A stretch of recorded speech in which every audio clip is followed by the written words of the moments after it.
ফিলিস্তিনে ইসরায়েল কর্তৃক বর্বর হামলা ও ভারতে মুসলমানদের নির্বিচারে হত্যার প্রতিবাদে টাঙ্গাইলের ধনবাড়িতে তৌহিদি জনতার উদ্যোগে বিক্ষোভ মিছিল অনুষ্ঠিত হয়েছে।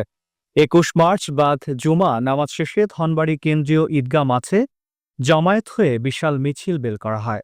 মিছিলটি ঢাকা টাঙ্গাইল জয়দেবপুর জামালপুর মহাসড়ক ধনবাড়ি বাজার প্রদক্ষিণ করে ধনবাড়ি মডেল মসজিদে গিয়ে শেষ হয়, যেখানে সংক্ষিপ্ত সমাবেশ অনুষ্ঠিত হয়।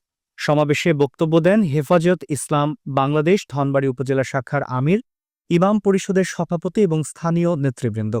বক্তারা ফিলিস্তিনের উপর হামলা বন্ধের দাবি জানিয়ে মুসলিম দেশগুলোকে ফিলিস্তিনের পাশে দাঁড়ানোর আহ্বান জানান এবং ইসরায়েলি ও ইহুদিদের পণ্য বর্জনেরও আহ্বান করেন। সমাবেশ শেষে ফিলিস্তিনের কল্যাণ কামনায় দোয়া ও মোনাজাত করা হয়।